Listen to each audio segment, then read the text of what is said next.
Welcome to the 13th edition of Open House by DDAG. I am Mugdha, your host for the evening. Today, we have with us Mr. H.L. Arora, who will be talking about geological and geotechnical intricacies of Tehri hydroelectric project. Mr. H.L. Arora, formerly Director Technical THDC India Limited, has 4 decades of diverse experience of water resources and power sector in fields of project construction, execution of underground works, dam safety, reservoir management, quality assurance, disaster management, O&M of power plants, and policy making. He is actively associated in implementation of major hydro projects such as Tehri HPP, Koteshwar HEP, etc., from concept to commissioning and O&M of these power plants. He is a civil engineer graduate from Thapar Institute of Engineering and Technology, Patiala, Punjab. He was associated with international agencies such as Hydro Project Institute, Moscow, and United States Bureau of Reclamation, and premier R&D institutions for continual improvement and professional excellence of organization. He has presented several technical publications and papers in national as well as international conferences and written articles in technical journals on various topics pertaining to hydro sector. He is also a regular guest speaker in various educational and professional institutions like IIT Roorkee, CBIP, etc. Presently, he is empaneled as Dam Safety and Construction Supervision Expert by Central Water Commission and Independent Director by DPE. He is also member of Dam Safety Review Panel of Damodar Valley Corporation Dam and Barrages and special invitee in Apex Advisory Committee on R&D THDCIL. With this brief introduction, I now request Mr. H.L. Arora to take the stage and start with his presentation. Thank you. Good afternoon to all my colleagues who are working with in the THDC and other geologist members. I want to thank Dr. Dhawan and Dhawan Academy of Geologists to give me an opportunity to have a talk on our Tehri Dam. For this, while preparing my lecture, I have gone through all the details and it has revived my memory also from last 38 years when I started my journey from the Tehri Dam in 1982 January itself. Regarding geology, more of aspects as most of the geologists are there well versed with the Tehri Dam. I am concentrating more on the geotechnical problems and their solutions given by the geologists and executed by our field engineers. If agreed, I can start my presentation. My presentation will take about 40 to 45 minutes. That I can say from the start, and Dhawan sir has agreed for it. Yes, sir, no problem, sir. So I can start? Sure, sir, please go ahead.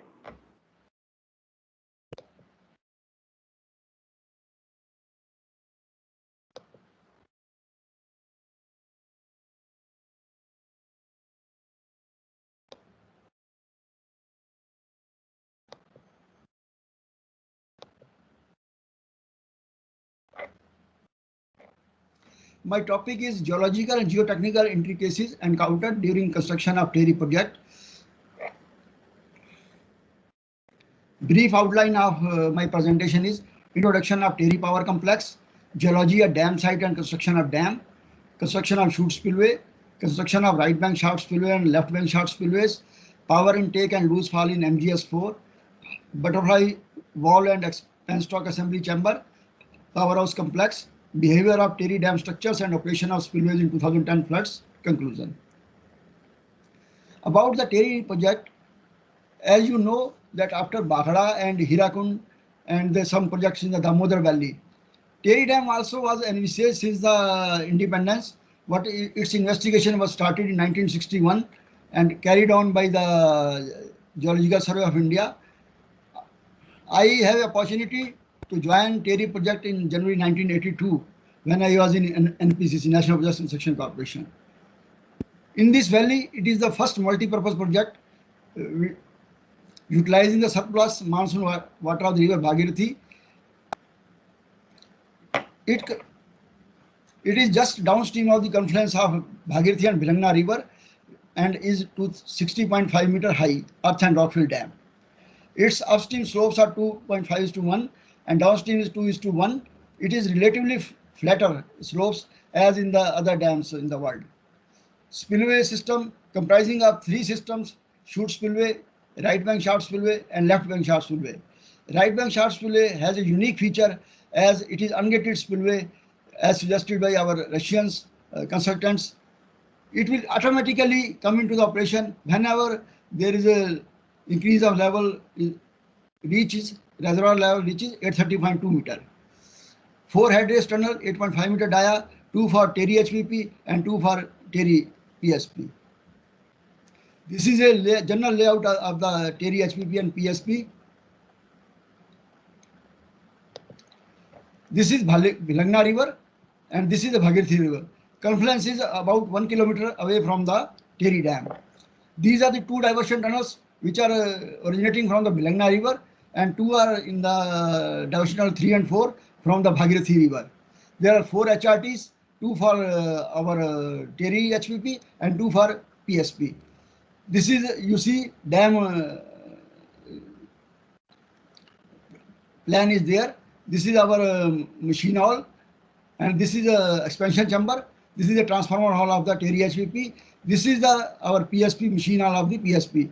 Transformer hall is combined for both the power plants. There is 2000 megawatt, 1000 megawatt TERI HPP and 1000 megawatt PSP is there. These are the tailless tunnel of the TERI HPP and these are the tailless tunnel of TERI PSP. These are 2 right bank shaft spillways. These are 2 left bank shaft spillways, and this is the chute spillway. Details I will tell in the subsequent slides. This is the L section of the TERI power complex. This is TERI dam. This is the Koteshwar dam, and this is the lower reservoir, upper reservoir for the Koteshwar dam and lower reservoir for the TERI PSP. During operation of TERI PSP, water will be lifted from the lower reservoir to the upper reservoir when there is a surplus energy in the grid, and when there is requirement of energy in the peaking time, water will be flow from the upper reservoir to lower reservoir to create the electricity. This is a cross section of our TERI dam. There is central clay core. There is fine filter from both the sides and coarse filter on the upstream side above 700 meter and the downstream side for full length.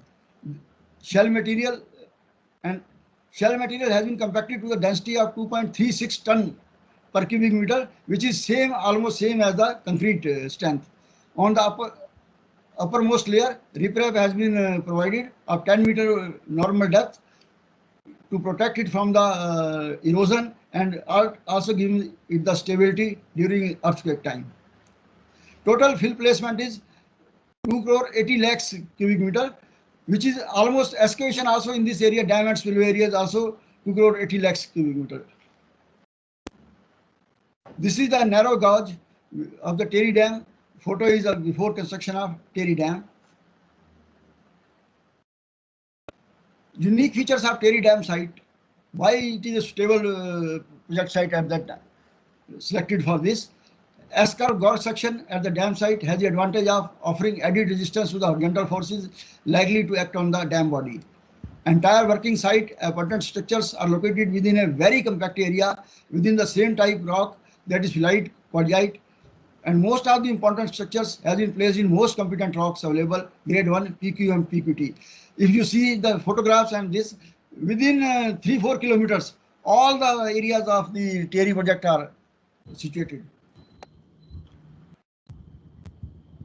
Entire dam core area has been founded on unweathered sound rock, which is available at very shallow depth. The foundation of chute spillway is also laid on a good bedrock. Orientation of main underground cavities of powerhouse complex has been kept nearly normal to the strike of rocks in structurally most favored condition. Most vulnerable section formed due to intersection of D and L shears have been either avoided, that is, for example, D3 shear in Coffer Dam, or structures designed accordingly. The entire requirement of the dam fill was met locally. As in the upstream of dam in the Vata area and in the Koti area, lot of fill material was available. Boulders were available in the Vata area, and the clay material was available in the Koti area. Possibility of leakage from the dam reservoir is unlikely due to absence of any topographic saddle or any adjacent lower valley into which reservoir can leak. On account of location of reservoir in Himalayan convergence zone in a thrust environment, chances of reservoir induced seismicity is remote. That has also been proved. The studies done by IIT Roorkee Seismological Earthquake Department, they are carrying out the earthquake studies and earthquake monitoring since 1995, and they have concluded that there is no reservoir induced seismicity in the Tehri Dam area. Geology at dam site. The rock formations at the dam site are phyllites of Chandpur series. The phyllites in Tehri Gorge are general, bended in appearance. Mostly these are the grade 1 rocks, and these have been classified as phyllitic quartzite, thinly bedded, phyllitic quartzite massive, quartzite phyllites, and shear phyllites. Major shears in the area have been classified as D shears. They are 6 in numbers, and longitudinal shears that are 11 in numbers. This is a, if you see, is a pattern of D3 shears and D1 L shears. This is our D3 shear that is intersecting our power intake area, and just at the upper level at right bank shaft swell area also. This is our D2 shear. D1 shear is in the Stirling Basin area, and Stirling Basin area has been designed accordingly, taking consideration of the D1 shear. L1 shear is the just downstream of our Stirling Basin, that is where Baffle Wall is situated. L1 is there. Tehri Dam site is located between the two major thrusts, that is main boundary thrust and main central thrust. Just near the Tehri Dam, 5 km upstream, Srinagar thrust is also there. All these studies has been done regarding wire designing the Tehri Dam. Very adequate geological and geophysical exploration has been done. That is, has been done through the drifts. Overall, 31 exploratory drifts have been excavated of the total length of 1,470 meters. Out of these drifts, 4 drifts on the left abutment and 6 on the right abutment in the core area has also been excavated. Further, 76 drill holes has been also done in the area. In addition to drill holes and drifts, geophysical investigation has also been done by the Russian geologist. And during all these 3 investigations, the result almost matching, and the average thickness of the zone of surface weathering and distressing on the left bank is 10 to 20 meter, and on the right bank 20 to 25 meter. And I am happy to say that during execution also no major surprises were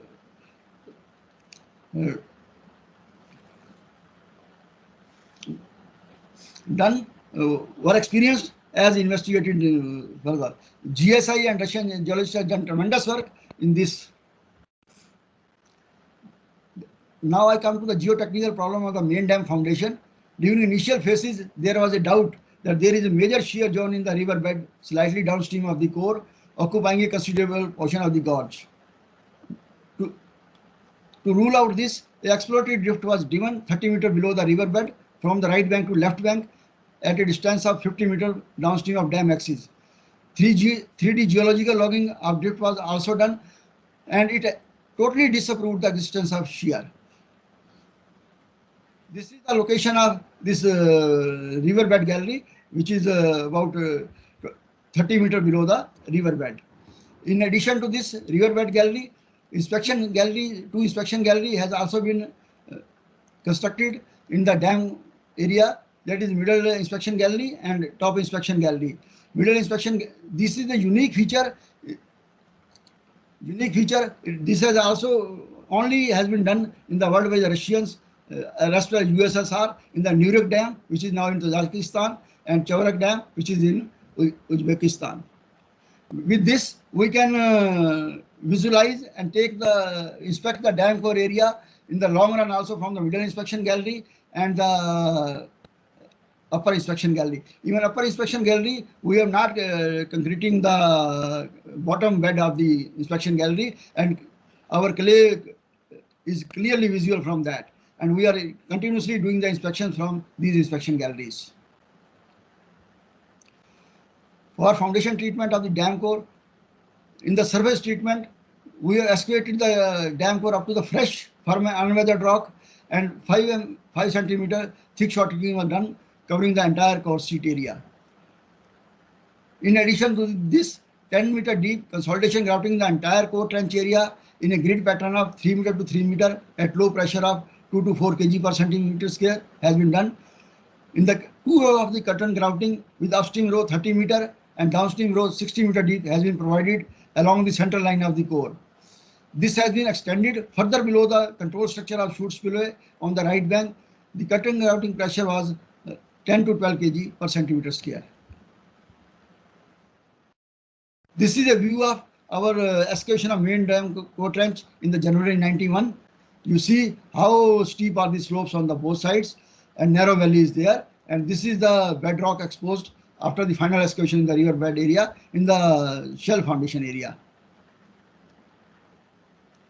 This is a sketch of our consolidation grouting. Up to 700 meter, we have done the consolidation grouting from the underground grouting galleries, and from 700 upwards, it has been done from the surface area. I was saying for the curtain grouting, this is the sketch of curtain grouting. You see the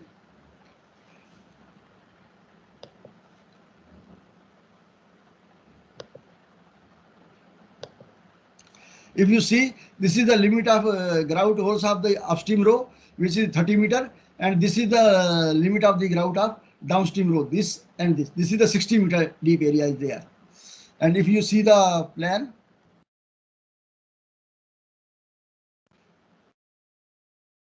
this is plan. These are the first upstream line. These are the first stage grout holes, 8 meter center to center, and these are the second stage grout holes. In between that is 4 meter, just in between that, and these are the third stage holes. And whenever there is grouting is more going on, then additional hole was also grouted, and efficacy of these grout holes were checked after the grouting of the area, and no efficacy of the grouting was found very stable.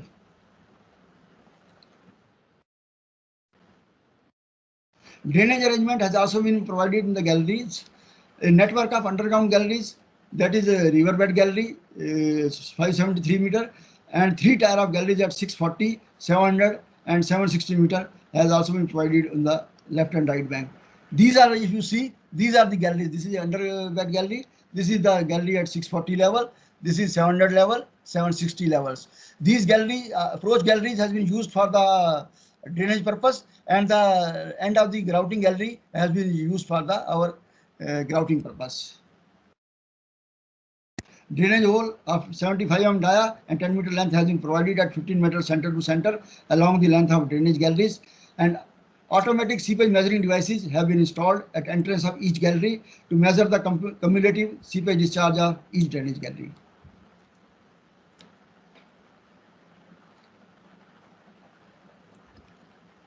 These are the galleries in the plan. If you see, this is the our underground drainage gallery. This is at 640 level. This is the bottom gallery at 573 meter. This is 640 level. These are on the both sides, left abutment and right abutments, 700 level and 760 levels.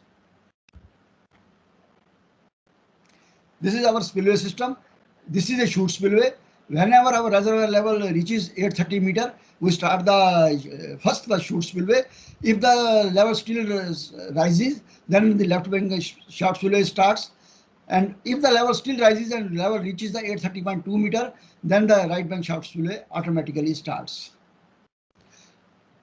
This spillway is also beneficial in case of any exigency. If the any gate does not work, or if any terrorist activity is there, this is, and we are not able to open the gates, we can release the water from the right bank shaft spillway gates.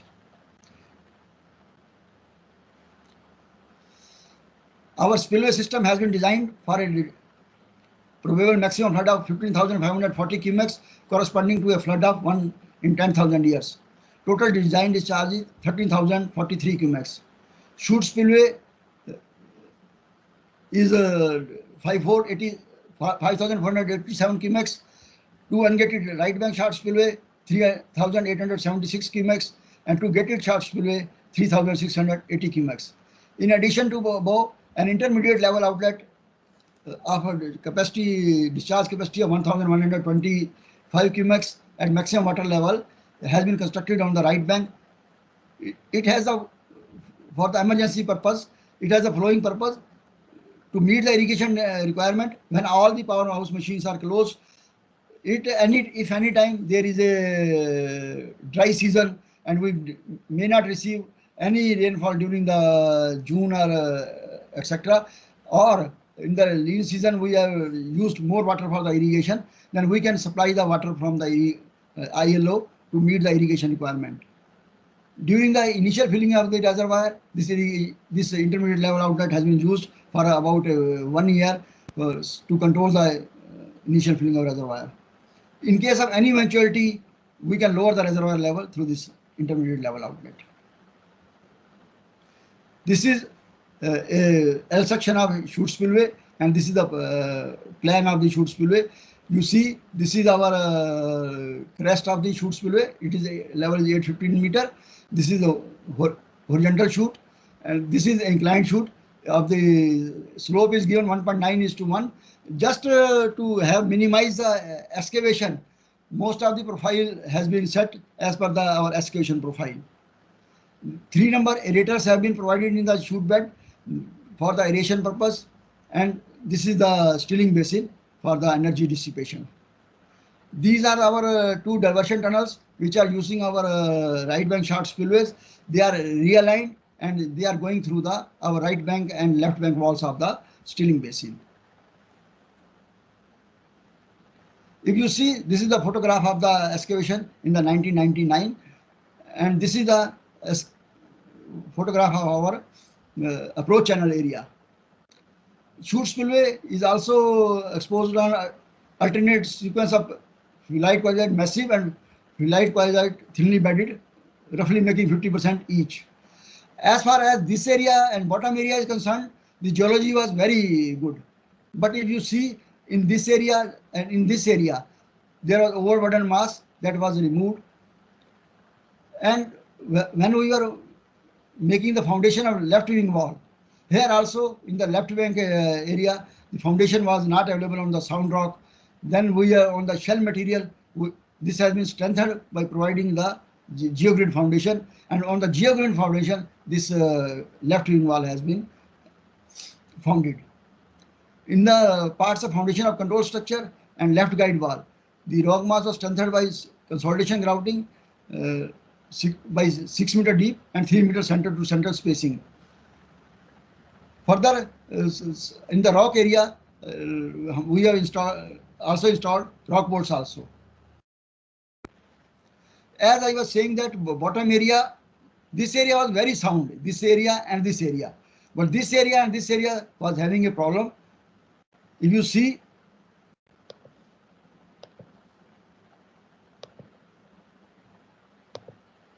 this is our approach channel area. Here there was loose mass in the entire area. And when we are started excavating, there were boulders of even 50 to 100 cubic meter of the volume size which was required in blasting. It might have happened in the past thousands of years ago that this area might have come down here and then solidified. But after this above area, this was very sound rock. Therefore, we have done removed all the overburden area and done its concrete cladding on it. This is the area over the right bank shaft spillway area. Here overburden was there, but below it there was rock was available. Here we have constructed the bombs of 5 meter width with the 20 meter, kept the height of 20 meter slope with 5 meter long rock bolts, 3 meter center to center, and short fitting with the wire mesh. Second problematic area was just above the control structure. When we were doing the excavation below this area, Earlier, our excavation was planned up to this area, as this area was not showing any distress. But while doing the excavation in this area, the cracks were appearing on this area, and this was widening, started widening.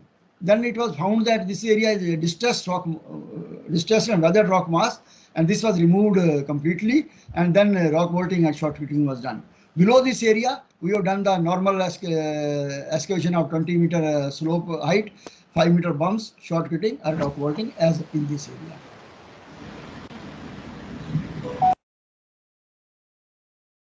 Just we go the downstream of this. This is our chute spillway bend of the horizontal and inclined chute. Here also slum mass was found, which was found more than anticipated, and this has gone up to this area. Again, this area was solid. Therefore, we have removed all the overburden area from here and constructed the concrete wall here and here. Up to here, and above area has been done by the shotcreting and wire mesh and rock bolts. And bumps could not be constructed from this in this area, as if we construct the bumps, then we have to go further towards this area and involve the huge excavation. And all this area has not given problem since last. This area was stabilized around 2000 and 21 years has passed. There no problem has come after that.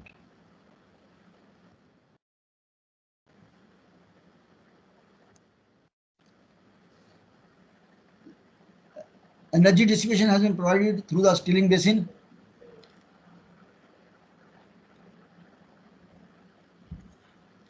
The maximum velocity of the flow at this area is 55 meters per second, and there is a huge, there is 220 meter high fall from there up to the Stirling basin. The Stirling basin total length is 270 meters long and it is 50 meters wide. Here in this area, if you see, there is a 3.5 meter high step has been provided so that high velocity flow jet may not strike directly to the Stirling basin. And this is a bucket has been provided, this one of the 73 meter radius. In the next photograph, it is clearly visible. In the Stirling basin area, number of L and diagonal shears have been traversing the foundation. D1 shear was here just at the start of the Stirling basin, and L1 shear is here.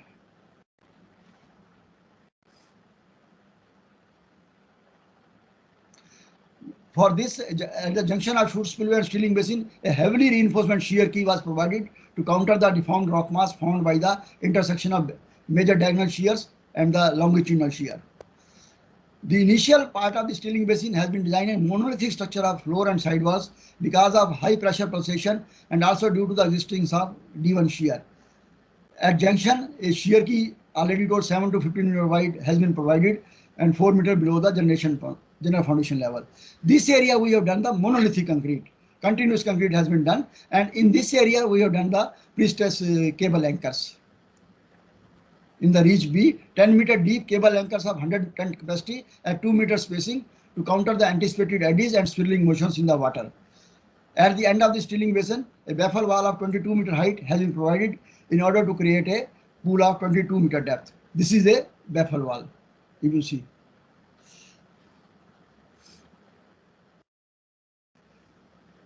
This is just a geology of the Stirling basin area.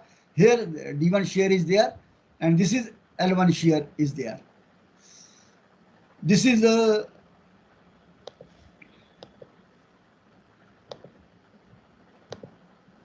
D1 shear, this is L1 shear, and small pockets of deformed mass has also been found in this area and this area.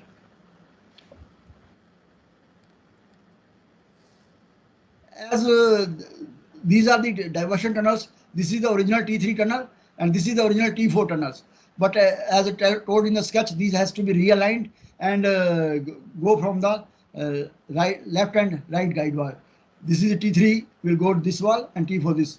This area was taking time, therefore Reach B was started earlier, and in this the cable anchors has been installed. After this, Reach A was taken up and monolithic concrete was done in this area.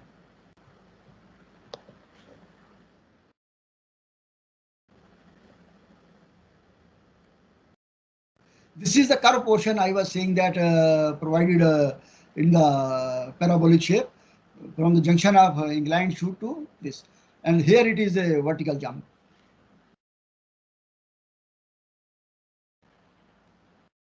This is a construction time photo.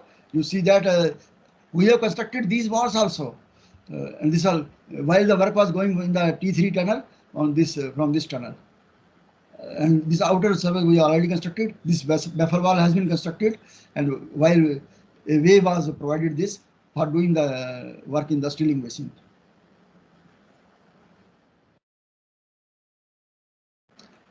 This is the right bank shaft spillways. This is a unique structures. It is a intake vortex prevention weir. Then this is the intermediate level outlet.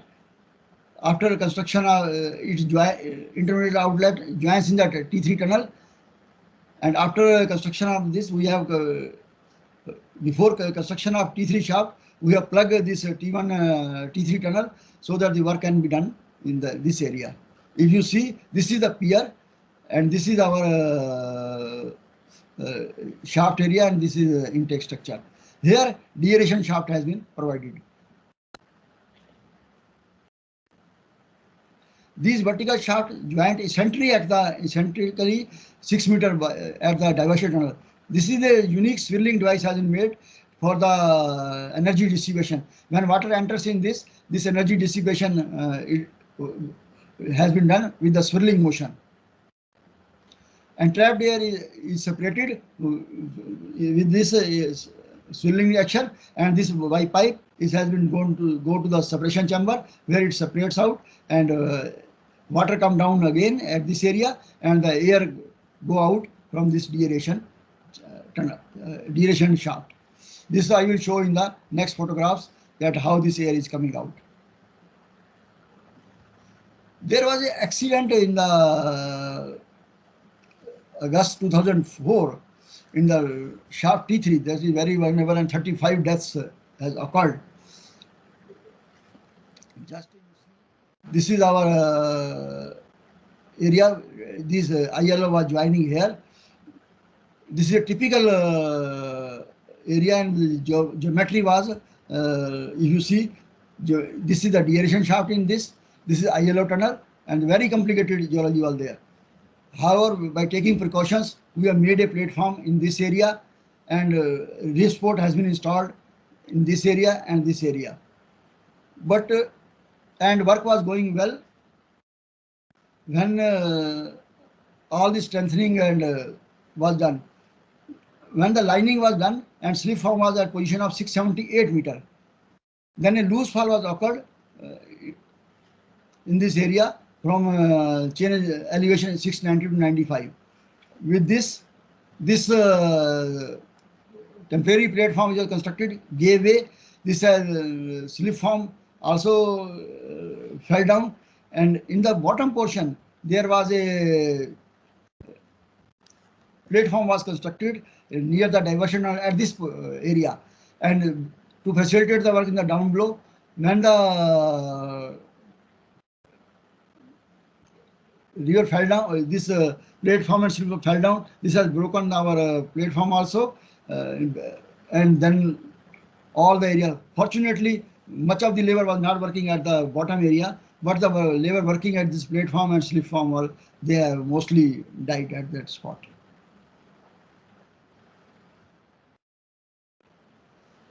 Measures for rock stabilization was taken after the accident. ILO excavation. First, we have completed the ILO excavation to the design level with adequate support system of steel ribs and rock boards. Required partial dismantling of supports and additional supporting measures was done. Additional support system was provided from 678 to 716 meter. Entire this area was stabilized. Completed the balance work in the bottom area. Completed the concrete lining from 678 to 716 meter. And this methodology was proved quite successful, and no problem was occurred after that. A small problem, not up to that extent, small problem was also experienced in shaft T4 in the bottom level where it is, the junction is there. This area, due to the complicated structure and the connection of the shaft with the diversion tunnel, this area fell down. This area was tackled by rock bolts, and half rib bolts was erected here, and rock bolts and shortcutting and concreting was done in this area, and this area was tackled, and no much problem was experienced.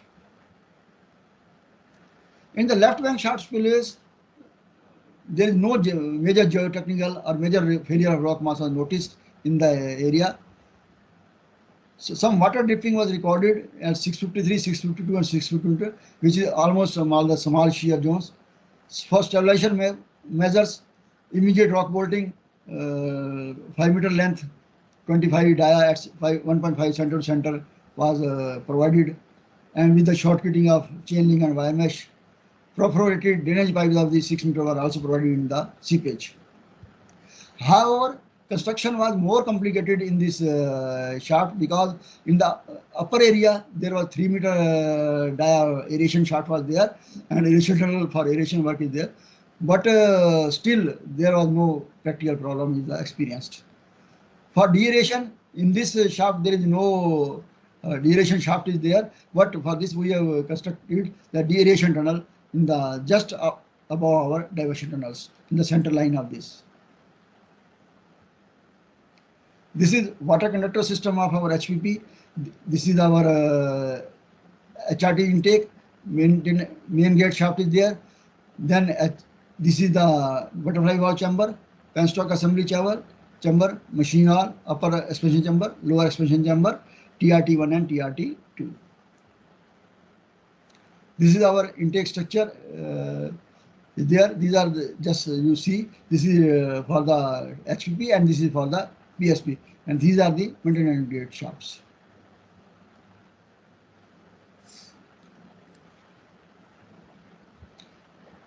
In the maintenance gate shaft, if you see,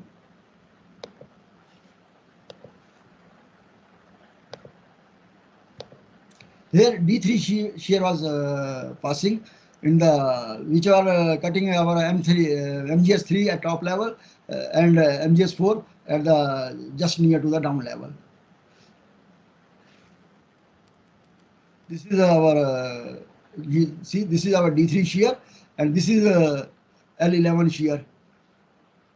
L11 shear, which is both are cutting at the MGS3, and at MGS4 a small L4 shear was there. Therefore, no much problem was anticipated in MGS4, but in the MGS3 problem was anticipated. We are more cautious in the MGS3 area, and we have done the ring beam, constructed the ring beam at this place, and doing the concrete lining from our excavating 10 meter and then done the concrete lining. We are very cautious. Therefore, we have not faced any problem. But in the MGS4, when we reach 746 level, loose fall has occurred in this area, and we have treated this. For the slope face, we have done all the in this wedge was forming here, and we have constructed pile shaft in this area. You see, this is D3 shear, and this was very wide at our MGS3, and all precautions were taken in the MGS3 area. But MGS4, we were not anticipating that much problem, but more problem was experienced in this area. At the slope portion, this was the wedge was created by the shears, and this has been done with the piling in this area and all concrete cladding in this area.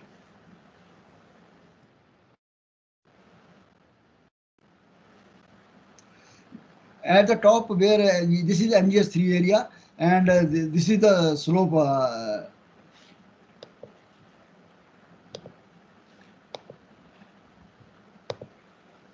And there was wide cavity was just experienced at this platform, which was treated with the concrete and reinforcement and stabilized the upstream area. you see that for this MGS3,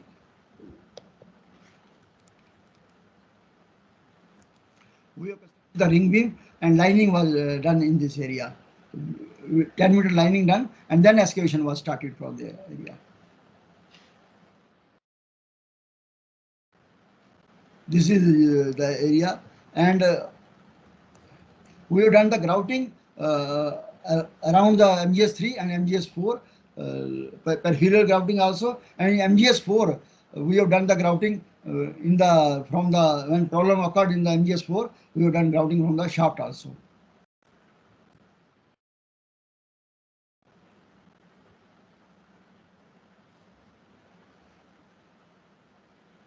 This is our intake foundation area. You see that this area was very loose at that time.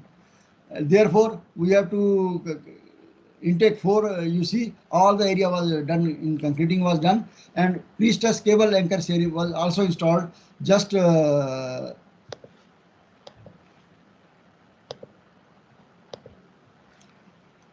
this phase, which was very loose, and all this area was done, concreting was done. This area was quite safe, T1 and T2 area, but T3, HRT 1 and 2 area was quite safe, but HRT 3 and 4 was giving problems. This is larger view of cable anchors, and here you see that in these steps, here piling was done, then again this step piling was done, then again at this step piling was done, and after that this step concrete was done. These piles were joined with the concrete beam, reinforcement concrete beams.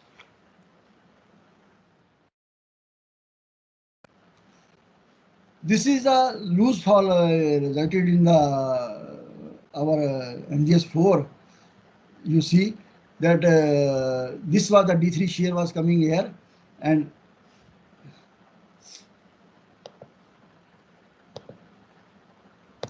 this is the D3 shear, and small L1 shear was also going from this side, and here all the muck was come here. You see that this is showing the sequence of the work done. So this is the D3 shear. This was the position, excavation position of this time. This all loose muck was done there, fall here, and shaft was choked, and all the. We have constructed the drifts all along this periphery of this shaft at 746 level, and this is a cross section of the drift.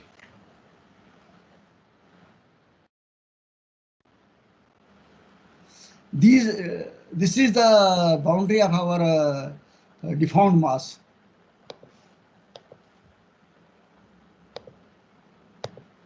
This is the boundary of the deformed mass, and here at this level we have constructed the drift. Then here we have done the grouting and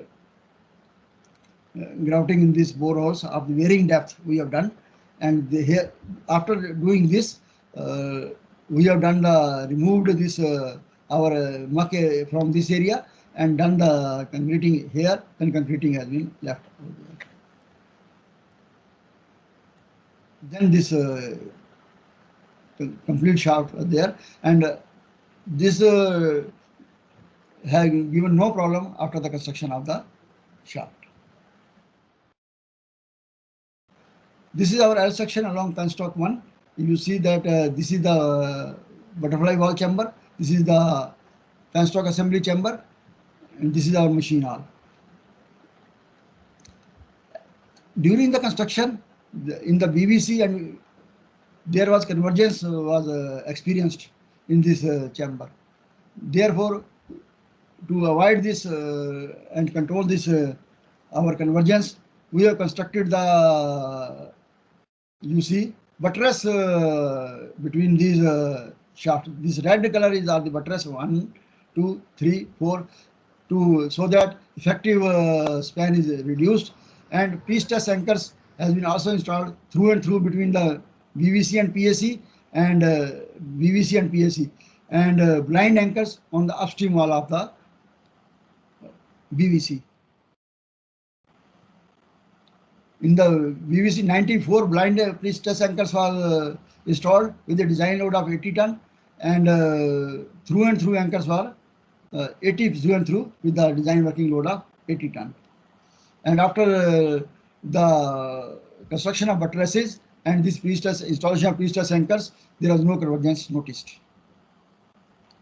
This is our powerhouse complex. You see, this is machine hall.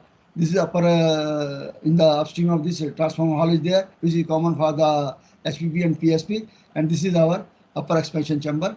And this is elevation of our machine hall. And these are the machines of the powerhouse machines. Here also, most of our powerhouse area is parallel to each other and aligned normal to the strike of rocks. Therefore, not much problem was experienced during the construction of machine hall and transformer hall. But in the upstream wall, where our bus duct was constructed, these are normal to the axis, and just convergence was started at that time. We have installed, to stabilize this, we have installed 68 numbers of pre-stress cable anchors, blind, and 33 number pre-stress anchor through and through between the bus ducts.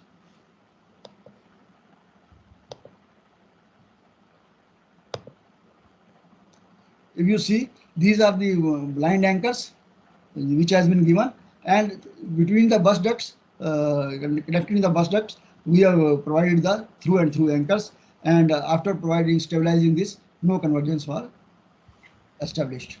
This is, if you see, this is a photograph of the upstream wall. We are installing our pre-stress cable anchors. You see, these are the pre-stress cable anchors which are from the upstream wall.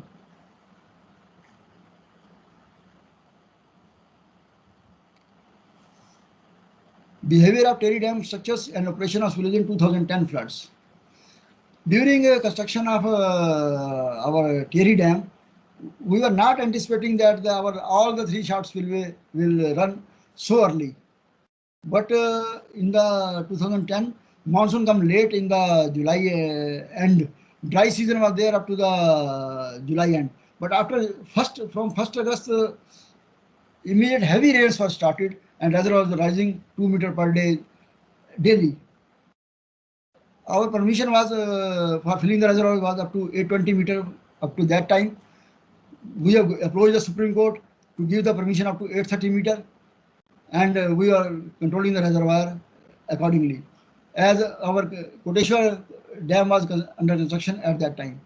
But when at the fag end of the monsoon, from 18th to 21st September, there was a heavy rainfall, and reservoir raised in 3.85 meters in 24 hours at that high level. We were having no option. We will have to contain the reservoir above, below 830 meter. Discharge, we have to control the discharge also, so that as the Alaknanda was also going full stream at that time, and we cannot release more discharge. It will affect our Koteshwar Dam also and downstream population of Haridwar and Rishikesh also. For this, we have discussed with the CWC and MOP also, and we have raised the reservoir level up to 831.42. But at that time also, reservoir started continued to rise. Then again, we have increased the discharge from the Tehri Dam. That also not more than about 1,200 cubics, and with that, our Koteshwar Dam got flooded. But we have no option. We have inspected all the structures during the flooding this time, filling of reservoir up to 831.42 meter, and after this also when we have done drawdown on this also, so that all the structures have behaved well. This shows, if you say, this is our, just 1 minute I will take. This is the upstream of the approach channel area. This you say LBSS was working. All the LBSS water was going in LBSS. And if you see that this RVSS is working. If you see air is coming out from these deviation shafts, this is deviation shaft, and this is in our gate shaft of the ILO also.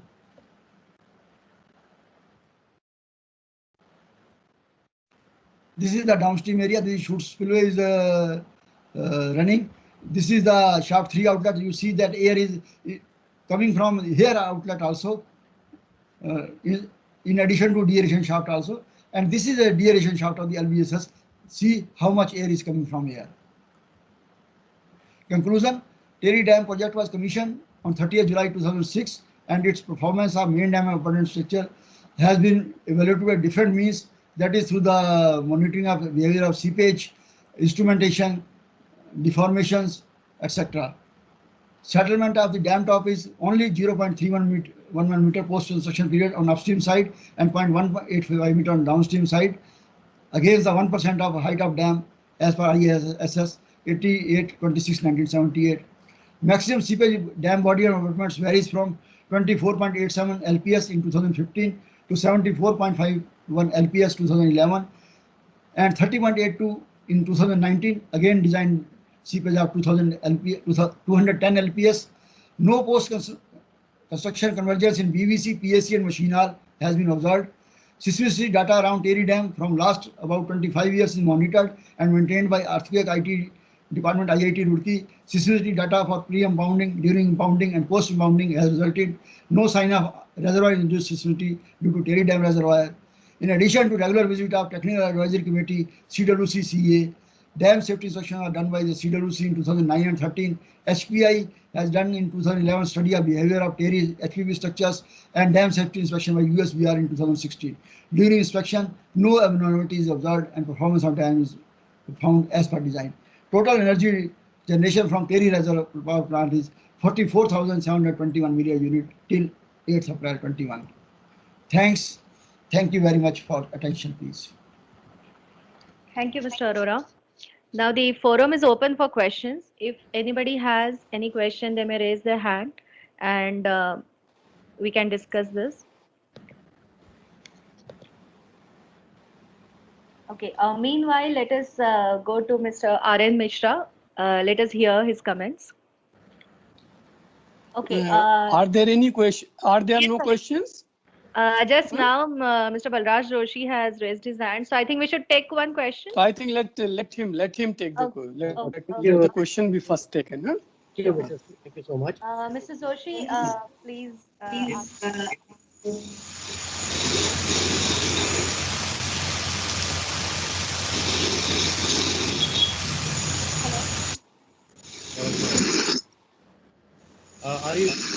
Are you getting my voice now? Yes, it is clear now. Okay. So thank you, Arora Saab, for a nice presentation, and considering the fact that this is such a gigantic project, to cover it in 1 hour, it was certainly a Herculean task, as much as the construction would have been so difficult to do. My simple question would be, of course, the person who are interested in knowing what kind of problems actually occurred and what geological linkage was there, it would require probably a week to actually understand all these problems. But my question would be, were these problems foreseen beforehand? And also, what was the time and cost overrun because of these geological problems, as you have put them, and to execute those kind of treatment works? So if some exercise has been done, it would be probably very interesting to know that so much of time and cost overrun has occurred in this project because of the geological problems. Definitely time and cost overrun has occurred, but in the chute spillway it has not affected so much. But in the MGS 4 area, it is about we have lost about a year or so in that for the MGS area. But as other problems was there for the rehabilitation and environmentalist, our project was delayed, and when our diversion tunnel, High Court has given the decision for closing the diversion tunnel T2, it has matches with that, and for that it has not no overrun after that is there. It goes parallel with the overrun, has gone parallel with the rehabilitation and environment problems. I understand that. How analysis has been done for the time and cost overrun also. That I can share with you after this thing. That, No, that just a small idea. I just wanted to have maybe 30% time overrun because of geological problems and like that. I no, mean, I just not wanted to ballpark. 30%. No, Doesn't matter. it is, you may take 10%. You can say. However, Dr. Nwani is also here. He can watch for this. That no major geological problem we have found that. Okay, for the MGS area also, do you think that this would have been possible to avoid such an uncertainty had some more investigations would been carried out?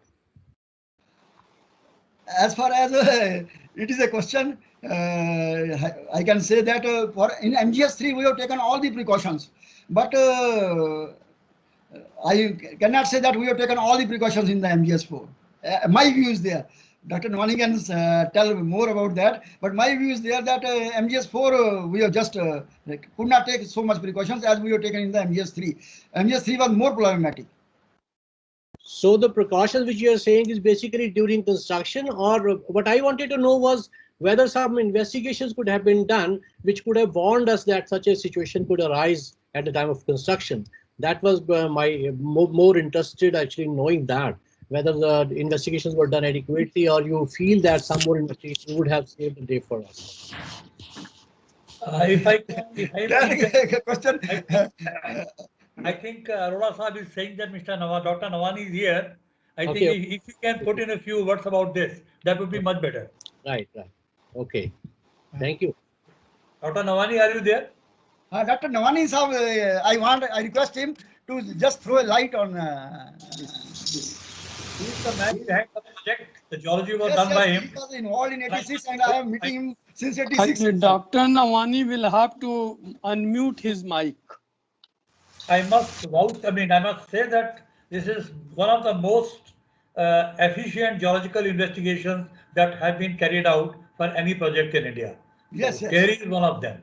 So Dr. Nawani, if you can just put in a few words, I think it will be very beneficial for all of us. Right. Sir,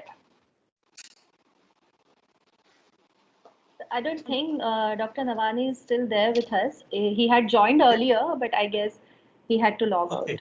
I want to clear it that Joshi Saab investigation has been done very well, but we were overconfident in MGS4. I can say that we were knowing it. D3 shear is there, L11 shear is there, other shears are also there.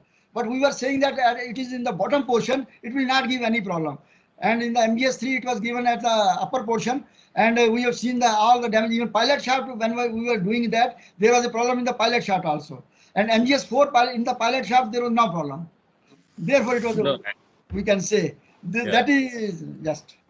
can I? May I? Dr. Nawani wants to say something. Okay. Yes. No, actually, in the cases of geology, we cannot say that it was not there.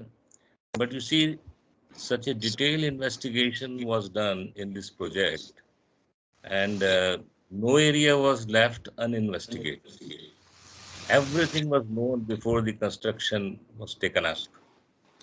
Now, the question when we are talking about the cost overrun, time overrun, it was more because of the uh, so-called environment activists who had been playing a very dirty role against this project, and we suffered a lot. Geology was never a major problem. However, in some areas, of course, such a Himalayan area, you find that, see, the height cannot be tailor-made, and we have the problems of shear zones and all. So, as rightly told by Arora, that you see some problems were associated with the gate saps, that is the head race tunnel. Now, the diagonal shear, which was well mapped, and the longitudinal also, that intersection of these two had created a big problem for the MGS3. When we were excavating MGS4, it was not a sudden thing because we knew that diagonal shear is also extending into that area. Now, sometimes some problems occur because of the impatient decision that you see we have to go ahead And since we had just touched the HRTs that time, going to be just very close to the HRT 4, that time you see that impatience had created a big problem. And that was the area where you see the daylighting of the diagonal shear was there. And just that time itself, incessant rains were there. And the material from the diagonal shear from the AP cable started going in because of the daylighting in the shaft, which was uncontrollable. And the entire mud had gone inside the HRTs, HRT4. So this is actually sometime it happens, and I cannot say that the problem was not known. Problem was very well known, and the behavior of the philitic rocks, they created some problems in the powerhouse also. Spillway, shoot spillway also, because approach channel area was a problematic one, as already told by Mr. Uh, Arora. But by and large, if you look at, I will never say that geological problems have created any problems which has any impact on the cost overrun and cost and the time. Thank you, Dr. Nawani. Thank you, Mani Saab. You have explained very well. I was just throwing them a last question, which has been actually bothering our minds as from the time when Terry was planned, actually.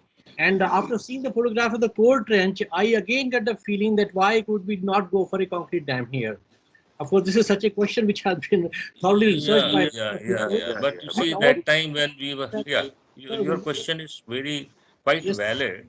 But I may tell you here that initially 212-meter high dam, that is a concrete dam, was proposed at this site.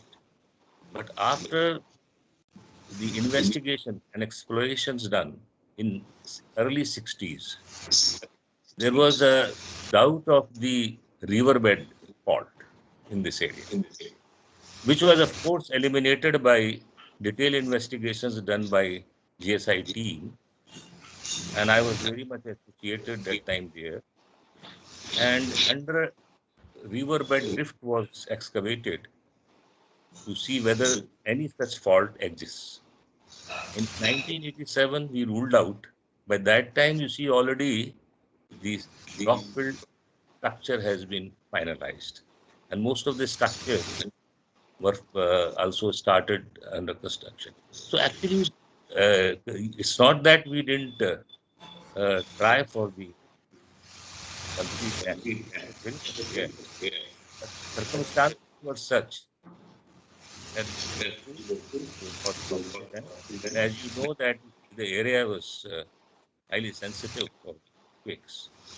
So the best choice for such a big reservoir behind, and the phyllites were considered to be very, very flexible rocks for that region.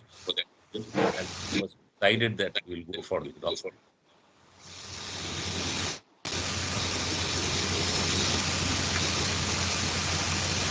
I think Mugdha, you can take up further and. I just one last question to Dr. Nawani, that with the kind of data which we have got now, and also your own understanding and the knowledge about investigations at that time, if given a chance to redesign the Terry Dam, would you go for a concrete dam?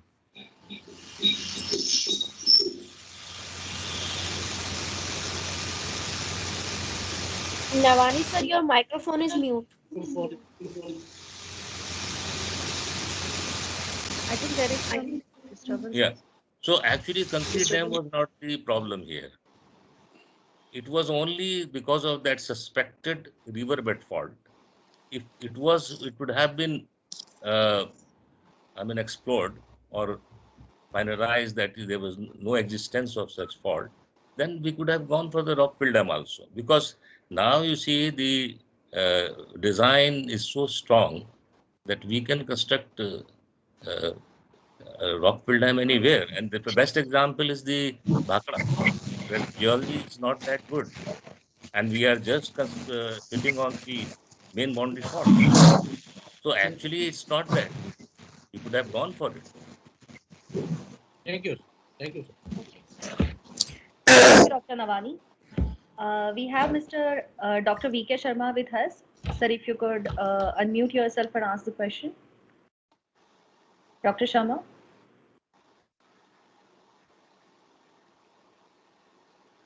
Okay, Dr. Sharma, you want to ask any question or? let us I move on don't to think so. Mr. I N.K. don't Goel. think so. Yeah, Aurora sir. Okay. Sharma sir, yes, please go ahead. Yes, actually, I just wanted to know about the treatment part, foundation treatment part of the L1 and D shears with reference to the dam. What were the treatments given to the longitudinal as well as the diagonal shears in the foundation? Am I audible? Yes, sir, you are audible. Mr. Arora, Yes. you may please answer the question. Yes, please. Yeah. In case Mr. Arora wants to answer it separately, then he can even, it can be sent through, he can write, send through email or something. Let us see if he wants to answer it here. Yes. That regarding D1 shear at our Stilling basin, I have told that we have provided the shear key in that with the concrete and reinforcement, and with the Shasta formula, width was about 2 to 3 times of the width of the shear, depth of the work kept that. And then monolithic, we have done that reach with the monolithic concrete in the that part. And in the our MGS area, we have done all the drifting, and that area we have tackled that. These 2 points we have tackled very carefully. MGS 4 area and Stilling basin area. Rest, if anything, our Dr. Navani can add. Yeah, I think already you have given the answer, because we had followed Shasta formula for that. And there was no difference in the treatment for the diagonal and the longitudinal shear. It was almost the same. When we were classifying these shear zones, we had made one block tectonic model, and in that you see we had also proposed how we are going to treat these shear zones. Diagonal shear we take as a tensional feature, and longitudinal shear we take as a compressional one. So more clay material was there in the longitudinal shears, and in the diagonal shears we had the broken rock material, not the clay shears. So actually the treatment would have been the same, but when going for the diagonal shear treatment, it was easily removed, that material, and the clay in the longitudinal shear had created some problem while excavating, because it was too sticky and even removal was very difficult. The diagonal shear in the Stilling basin was about 10-meter wide, and it was just at the junction of the approach channel and the Stilling basin.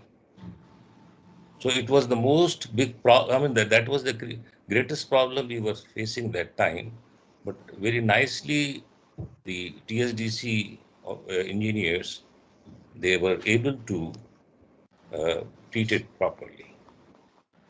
And there are so many records available, published by CBIP and all, where you see all these details have been discussed.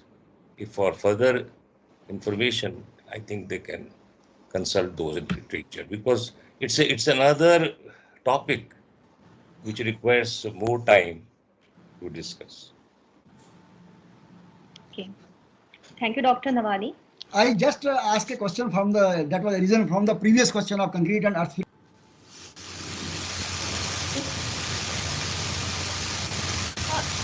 Keep the question short. My only question is, I'm from SJVN, Akshay Acharya. I'm a senior additional GM geology. I want to know only one thing.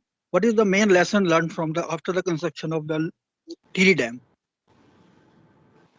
Just repeat question. What is the main lesson learned after the construction of the Tiri Dam? I will give you the reply, Mr. Akshay. Do your geology well and you will never face a problem. This is what happened in Tehri. Good investigations, geology was excellent, everything was done in prior, and there was no surprises or anything like that in this project. So this is the lesson learned, that do your homework as a geologist very well and you will never face a problem in project construction. And Mugdha, I think now it's time. Yes. We concluded this. Let us go to Arun Mishra sir for his comments and then let us close it. Yes. I request Very Mr. nice Mishra slide. to give his Very concluding nice remarks. slide. Yeah, it was a very nice presentation by Mr. H.L. Arora, and actually he took us to the virtual tour of Tihri Dam from component to component, and he also established one thing, that if you do your geological investigations in a manner which is sufficient and which is done in an orderly manner, then you face much lesser problems, as has happened in the Tihri Dam. And it is well known that the Tihri Dam has been delayed. There was a lot of time overrun because of the resettlement and rehabilitation problems. And there were a lot of issues regarding seismicity which were being raised. And Ms. Arora has also told us that in the Tihri Dam, like he told that in MIGS 4, they were not anticipating much problems, but they experienced it. There were accidents. So in any hydropower project, I feel that whatever investigations you do, something may happen. Something may go wrong or may happen which you have not anticipated. The one thing very good what he has told, that after construction of the project, on the issue of the convergence, seepage and resettlement, everything has been very well within limits. And the IIT Earthquake Department of IIT Roorkee has been monitoring, and it has established there is no reservoir induced seismicity on account of Tehri project. And this June 2013 floods we know, and the contribution of the Tihri Dam, we all know very well, which we need not again tell, that how much it has protection it has provided to the downstream area, that of Rishikesh and Haridwar. Had Tihri Dam not been there, maybe that these areas could have been washed away. So it is what Dr. Balraj Joshi has said earlier, that it was an engineering marvel, and for any civil engineer, it is a place where you go and you can learn everything. And similarly for the geologists. So it was really a wonderful presentation, and I will say that he has put Gagar Mein Sagar in a small, in just 45 minutes of time. And with this, I thank everybody who has participated in this thing. Dr. Nawani has very well, he answered the questions, and he provided the insight. And Balraj Joshi Sahab has put very good questions. And the ultimate learning asked by Akshay Acharya was replied by Deva Sahab, that do give good investigation, geological investigations, and the results will be that you will be happy later on. With these, I thank everybody. Thank you very much you. to DDAG. Thank you very much. Especially Thank you, Dr. Mr. Mani, who Mishra. has also come here and explained the things, because he is a pioneer in this, and I was associated with him right from 1986. Yeah. Yes. Okay. So So now let Mugdha us can, conclude the session for today. thank you everyone for joining us. I once again sincerely thank Mr. Arora for a wonderful presentation, a very detailed presentation that he has given on such an important project. I also thank Mr. Mishra, Mr. Joshi, Mr. Deva, and Dr. P.C. Navani for sharing their expert opinions. So once again, thank you all for joining. See you all next month on second Saturday at the same time, that is 4 o'clock in the evening, with another edition of Open House by DDAG. Thank you so much. Take care. Thank Stay you. safe. Thank you. Thank you. Thank you. Thank you very much. Thank you.